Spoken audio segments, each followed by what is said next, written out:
and for the Pony Express, neither of which holds up to even the slightest scrutiny.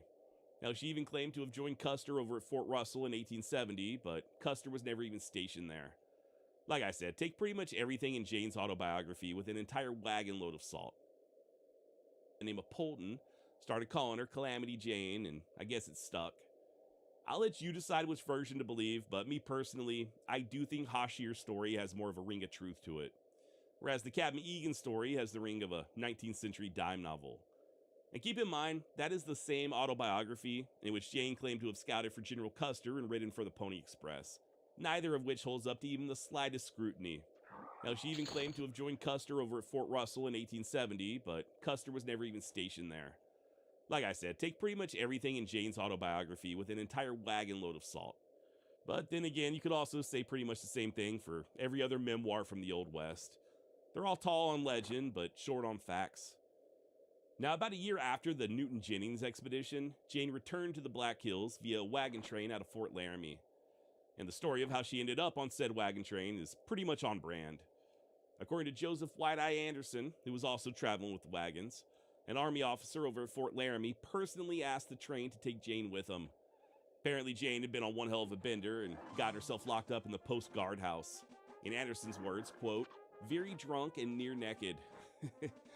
Now, as far as what exactly Jane had been drinking that weekend, I couldn't tell you, but to borrow a line from HBO's Deadwood, I reckon her only requirement was that it hadn't already been previously swallowed.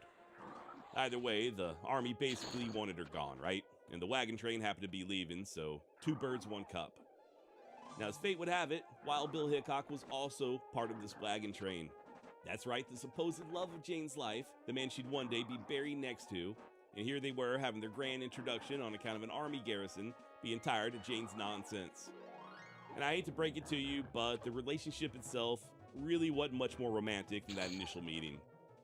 You see, at the time, Hickok was newly married, having wed a circus proprietor named Agnes Lake just a few months prior over in Cheyenne. And per historian Joseph Rosa, the contemporary accounts do show a genuine affection between Bill and Agnes. As for Jane, though, Hickok seems to have regarded her mostly as a traveling companion at best, and as an embarrassment at worst. And then, of course, he was killed over in Deadwood just a few weeks later. So in other words, the two of them had only known each other for maybe a month and a half, tops. Nevertheless, Jane would spend the next 27 years claiming a certain closeness that people who actually knew Hickok would later deny. Hey, just real quick, if you're enjoying this latest edition of the Wild West Extravaganza, you might also want to check out the Wild West Extravaganza Patreon. For just $5 a month, you get every episode ad-free, plus early releases. You also get access to bonus content you can't find anywhere else, including the really early embarrassing stuff. And on top of all that, 20% of every single dollar earned through Patreon goes directly to charity. So not only will you be supporting your favorite podcaster, but you'll also be helping to make the world a better place. That's patreon.com/Wild West Extra. Patreon.com/Wild West Extra. Or just click the link down below that says Patreon. Now, since we're on the subject of the Hickok romance, there is another chapter of the story that I do think is worth addressing. You see, on Mother's Day of 1941, a lady calling herself Jean Hickok Burkhart McCormick went on a national radio program called We the People and announced that she was the secret daughter of Wild Bill and Calamity Jane. And she even had the receipts, a diary, and a packet full of letters, supposedly written by Jane to her long-lost daughter, including details of the alleged 1873 marriage. The story was sensational, the documents looked plausible enough, and writers and Hollywood filmmakers ran with it for the next 50 years. The only problem is, it was completely fabricated. It wasn't until the 1990s that researchers, including the aforementioned James McLaird, finally took the diary apart piece by piece. For starters, the letters were very well written, which is a bit odd considering that the real Jane Cannery was basically illiterate. And even better, the diary actually describes Jane meeting Jesse James after his death, at which point, and I swear I'm not making this up, according to her, she even saw Jesse sing a song at his own funeral. So no, there was no secret marriage, and Jean McCormick was most definitely not the daughter of Calamity and Wild Bill. Now that said, the real Jane did have at least one child, a daughter named Jessie, born in October of 1887. And she did legally marry, up in Ohio in 1888, to a railroad brakeman by the name of William Steers. I wish I could tell you this was a high point in Jane's life, but sadly, it was anything but. Steers beat her pretty often, and Jane had him thrown in jail on at least 3 different occasions for abuse. In the end, the marriage itself didn't even last a full year. As far as I'm aware, there's no divorce on record, but Steers just sort of fades out of the picture, and that's that. In the years that followed, Jane would go on to live with several other men, including a guy named Clinton Burke. In fact, she'd end up carrying Burke's name for the rest of her life, despite there not being any type of official marriage records. As for Burke, he too seems to have disappeared from history after robbing his employer over in Deadwood and skipping town. As to whether or not he and Jane had any contact afterwards, I honestly don't know. Now, at this point, you're probably curious as to what Jane actually did for a living, other than occasionally selling her body. I mean, we spent most of the episode talking about what she didn't do, like scouting for the army or marrying Wild Bill Hickok. So how exactly was she keeping herself fed? Well, the short answer is basically any way she could. You see, over the course of Jane's life, she worked as everything from a bullwhacker, a cook, a waitress, a laundress, an ox team driver, and even a dance hall girl. Which begs the question, when Jane was in Deadwood, did she ever brush shoulders with that cocksucker Al Swearingen? And the answer is almost certainly yes. If you've ever seen the TV show Deadwood, Cannery and Swearingen weren't exactly the best of friends, but in real life, she actually worked for the man. Per historian James McLaird, quote, "Some accounts identify Swearingen's gym as the establishment where Martha initially danced in Deadwood. That summer, the summer of 1876, he had only 3 women available for dancing, Mrs. Swearingen, Kitty Arnold, and Calamity Jane." End of quote. McLaird then goes on to say that Jane, in addition to dancing, also helped to recruit talent. Hell, at one point she even worked for the Bella Union, doing more of the same. This was in the early 1870s, though. By the 1890s, she was running her own restaurant over in Castle City, Montana. And then later on, of course, she just made her living simply off of her name, performing in museums and selling photographs. Basically just whatever work was available, usually for however long it took her to save up for the next bender. Now, just to circle back to the topic of Jane's children, turns out Jessie wasn't her first. You see, back in November of 1882, while living with a rancher named Frank King over near Miles City, Jane gave birth to a baby boy that the local papers dubbed Little Calamity. A local freighter would even recall watching Jane lavishing the baby with kisses while calling him, quote, "Muzzy's Woodle Snuzzy Darlin'." End of quote. And if that just melted your heart a little bit, well, brace yourself, because Little Calamity is believed to have died in infancy. Jessie, though, the one I mentioned earlier, she did survive. And for the first decade or so of her life, Jane just pretty much dragged her all over the West.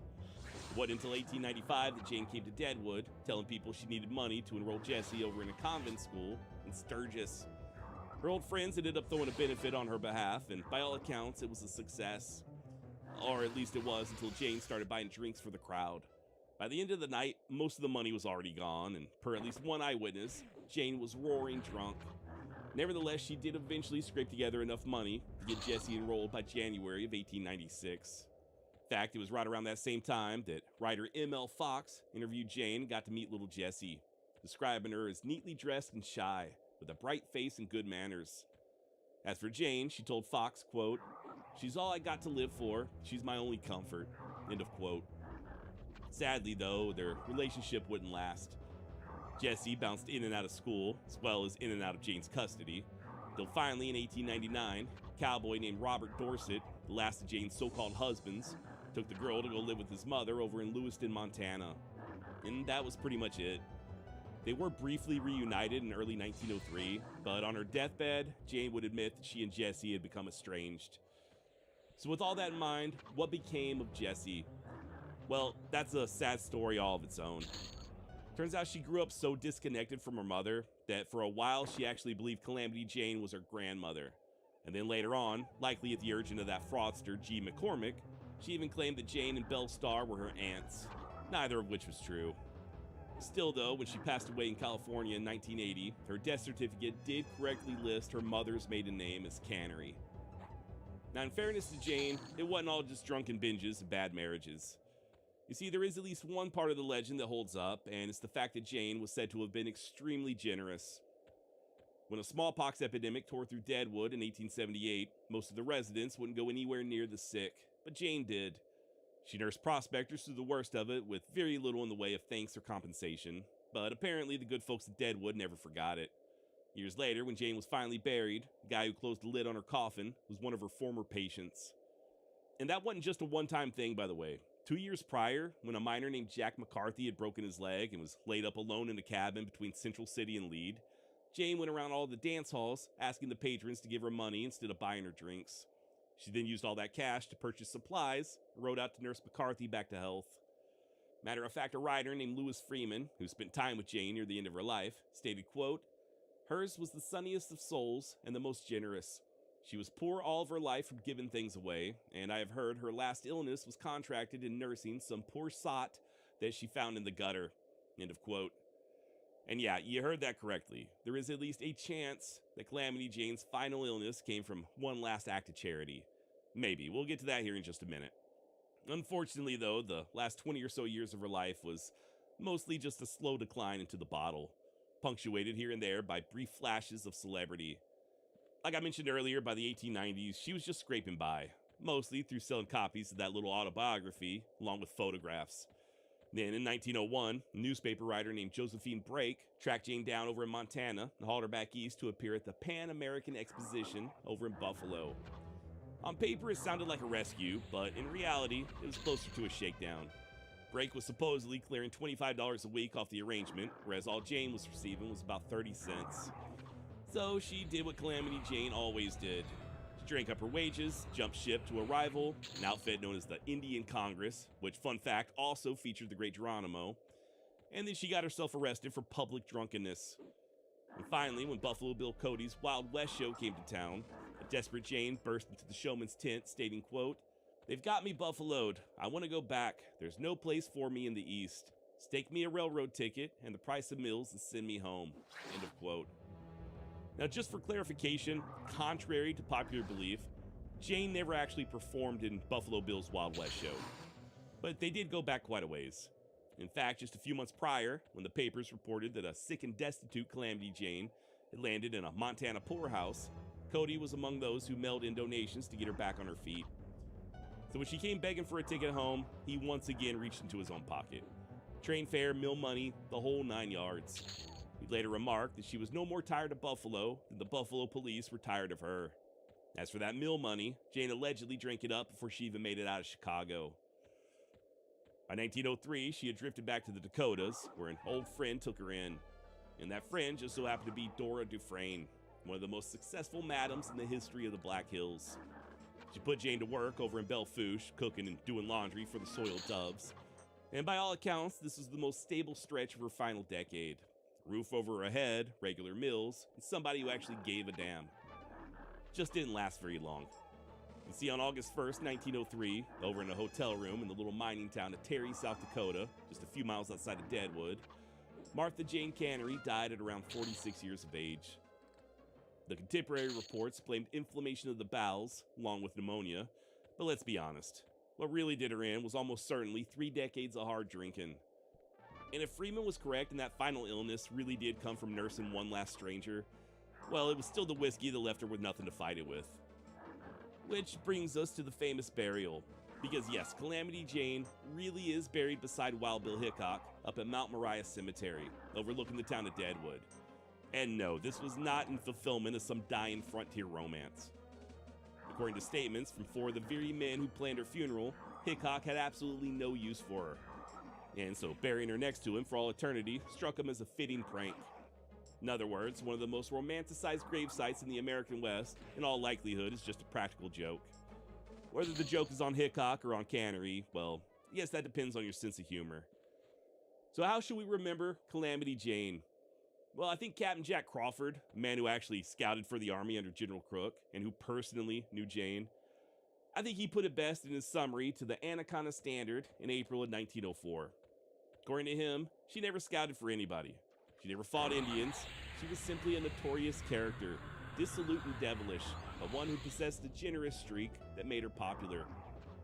As for Dora Dufresne, she'd later state that Cannery, quote, "knew better than anyone where she made her mistakes, and she didn't rate her virtues as highly as her friends did." End of quote. The myth may have turned her into a buckskin heroine, but the evidence, in my opinion at least, makes her into something a whole hell of a lot more interesting. A real flesh and blood human being, with all the contradictions that such a condition implies. Drunk and illiterate, generous and kind, abused and at times abusive. Brave when it didn't much matter, and absent when it did. She wasn't Joan of Arc, she wasn't Florence Nightingale, and she sure as hell wasn't Wild Bill's secret bride. She was Martha Jane Cannery from Princeton, Missouri, the little girl who got dealt about the worst hand imaginable at 11 years of age. And then she played it out for another 35 years with a whole lot more nerve than sense. And I guess that's about all I've got on the Great Calamity Jane. Thank you so much for joining me.